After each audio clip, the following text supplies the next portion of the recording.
Hi, this is Gail Gross with Greetings from Gail. I'm glad you've joined me today as we take a look at Close to My Heart's Holly embossing folder that includes stencils.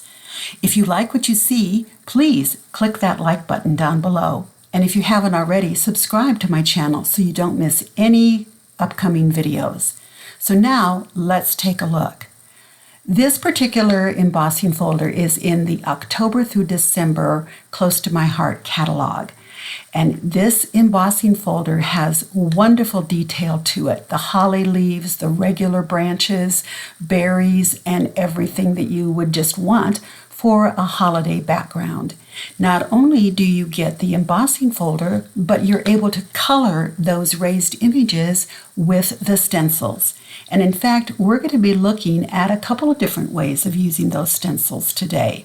So here is the first layer that had the main leaves. The second layer has berries and a few of the other leaves that could also be turned to berries as well. The embossing folder is found on page 46 of the catalog. You can see here that you do get those three elements, and there's some samples of how it's done using different colors. 2 different colors of green is what has been used. I'm adding a little red into that as well, which is easy to do with this stencil, and we're going to be looking at that today. This embossing folder is an A2 size. That's your basic 4 1/4 by 5 1/2. So with that size piece of paper, a card front, it easily fits and the entire piece will be embossed. Now, there's 2 sides to every embossing folder. There's the side for Close to My Heart that has the logo on it. That will be the part that gives you those lifted, raised pieces. The back side gives you the debossed part. We want to work with the raised side of this in order to put our stencil over the top of those raised images. So this is what I'm doing right here is I can just position that and the stencil piece fits right over the top. You notice I've marked front. That's because it makes it really easy to line this up with the stencil, knowing which side I'm supposed to use. Now I'm going to be putting this down with just a little bit of tape so that the piece of cardstock that I've embossed will stay put. Now the stencil goes over the top, and I'm going to use a little bit of low-tack tape to hold it in place. But I need to find sections for that tape where there are no openings that need to be colored with my blending brushes. So that is going to be the first challenge here. But just take a look around, make small pieces, or just use the corner of the tape. This will hold that stencil in place so that it won't move while you're adding color to it. Now, I did have a technical issue, and the blending brushes that I used didn't get caught on camera. So this is what I'm using. First of all, the largest one there is the set from Close to My Heart. This larger blending brush works great on the first layer stencil I'm going to do. I also had a variety of smaller blending brushes. The 2 that are directly above the Close to My Heart one are actually makeup brushes from the Dollar Tree store. So you'll see me using those when it works a little better to get into some detail spots. And finally, that little tiny skinny one at the bottom is from Amazon, and they are mini blending brushes. And you'll see that being used for the berries. So let's jump into this because I didn't catch the beginning of this on the video either, but you'll see it on the next technique we do.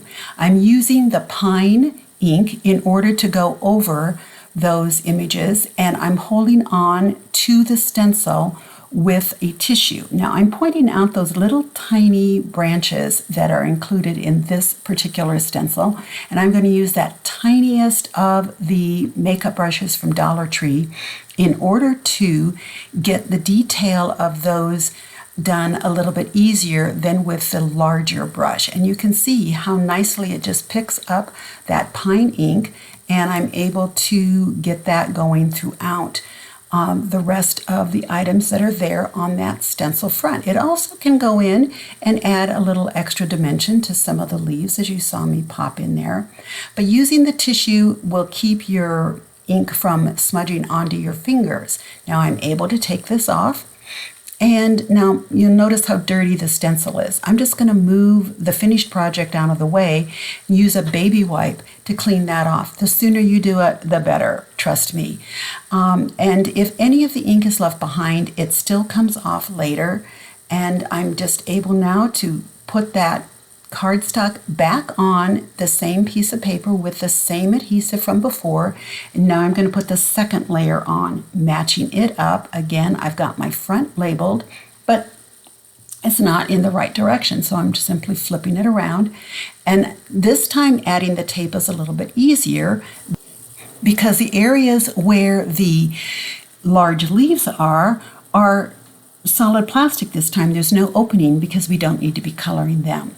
Now I'm going to use that really small mini blending brush that I got from Amazon and my candy apple in order to go and ink up those little berries. Now I've done this before and those berries have stained the plastic stencil, but that's fine. It doesn't affect the use of the stencil at all, but it does make it very easy for me to find those berries.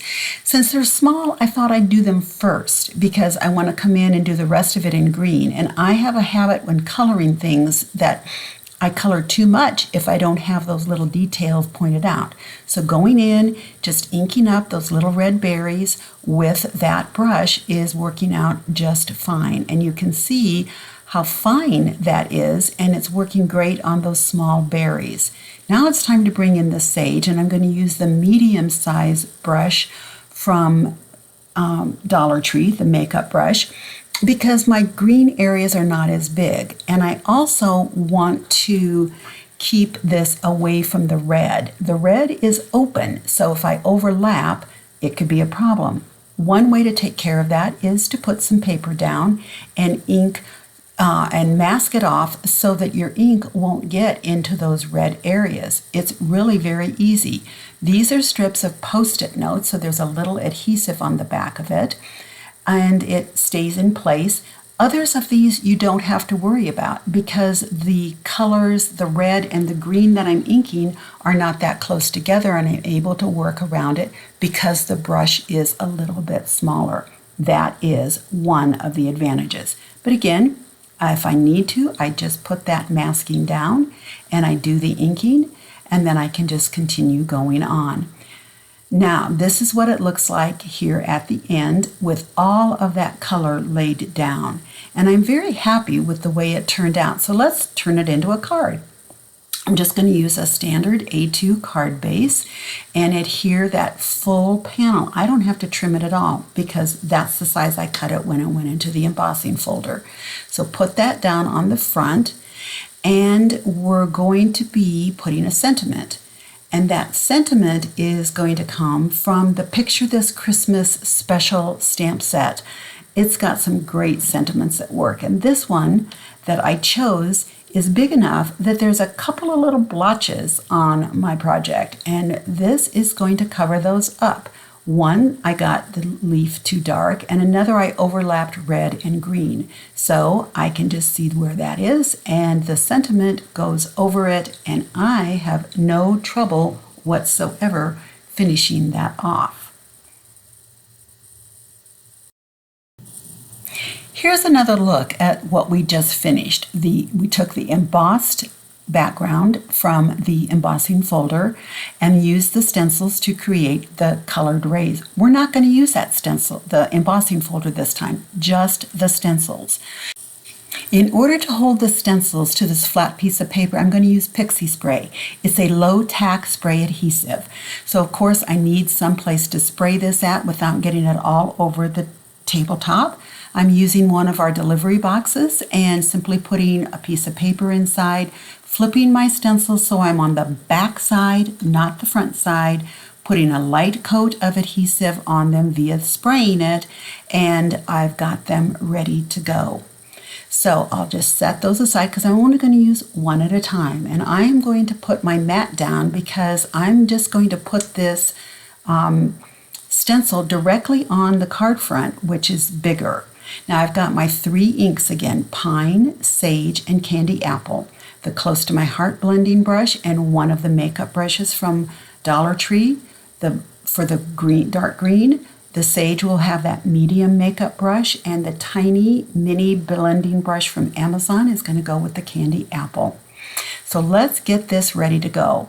Got all my tools there. Now let's put that stencil onto the card front. And you can see that the card base is slightly larger than the stencil, and the stencil is stuck. I don't need to put any tape on this one, which is really nice. And it frees me up to move my stencil around the way I want. I'm going to start again with that dark green and go in. Now you notice this is sped up. I do not ink quite that quickly, but you've seen me do this a couple times already. So let's just go with this. And you can see how quickly the color goes on, and you can keep some sections of it light and just add a little more ink in certain spots, and you get some texturing and dimension just by the way you put that ink on.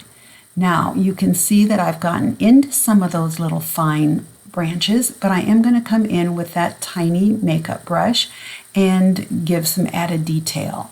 There it is, ready for that cover to come off, and I am going to clean that stencil a little bit later.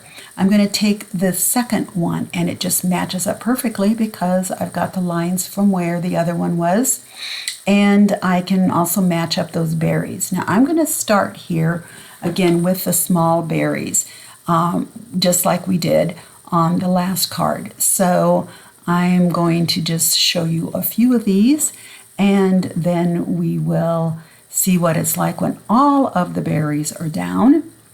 And if you remember the last time I did all of those other leaves in green, this time I'm going to do the round foliage in red and give it a little bit more of the impact of more red berries on this card front that I am creating. And that's my option. So I can do it however I want. Now, because this is a smaller brush, it is taking a little longer to ink up those red berries. And you can see that they have multiple dimensions. Some are darker than others. And at the end, I'll come back in and fill in some of those. Now, my hand's rubbing against there, so I don't want to smear the ink. So I grabbed one of my little Post-it note masks, and I put it underneath to keep my hand from getting inky and me smearing the ink all over the place. It's a handy tool to keep in mind. Just some scratch paper is all you need. So there are all of the berries. I'm coming in and adding some extra depth with a little bit darker by the stem, but that's going to finish off my red. I'm going to take a little peek just to see how it's looking, and I'm happy with how it is progressing. Again, I don't want to smear, so I'm taking another piece of paper and pushing that stencil back down onto the paper. And now I'm ready to start working with the sage green again. And now I've got more red, so I may need to do more masking than I have done before. But again, it's those Post-it note strips or just regular strips of your scrap paper can work as well if you just kind of put a little pressure and hold them in place. So we're getting that inking going with those sage leaves. And again, there's quite a few of them on here. So I am going to skip ahead and we'll get to some of the continuing of this at the end, but you don't need to watch me ink every single one of those leaves on this whole card. So I've just got a couple left to go, and I'll get that masked off. And you'll notice that I've used a couple different methods. I either tap my brush onto the ink or I rub it onto the ink. I get more ink when I rub it, a little bit less when I just tap it. So you can do it both ways. It just depends on how much ink you want on your brush as you're working with it. Now I'm done with the green, and I'm taking a look at everything, and oops, I missed a red spot. So luckily, I still got the stencil on there. I can get that taken care of really, really quickly.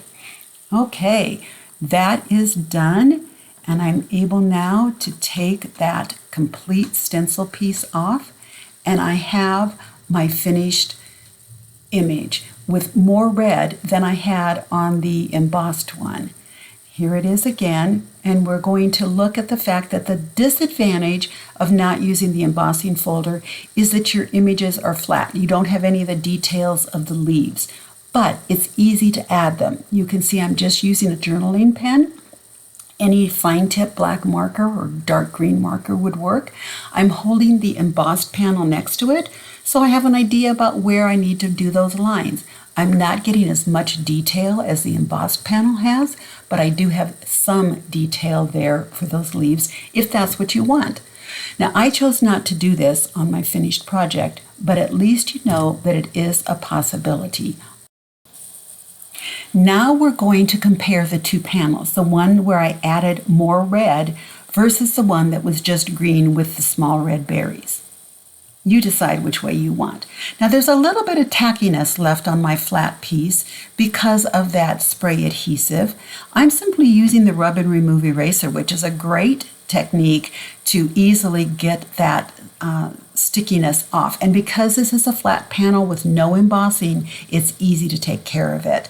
So there's no problem. I'm able to get it all done. Now let's take a look at the card that I created with this. I did emboss that circle that the sentiment is on and put that on top of the unembossed background. Here's the original embossed piece and the stenciled embossed piece. And finally, let's look at both cards at the same time. Thanks for joining me today. And again, I'd really appreciate it if you like the video and subscribe to the channel for future updates.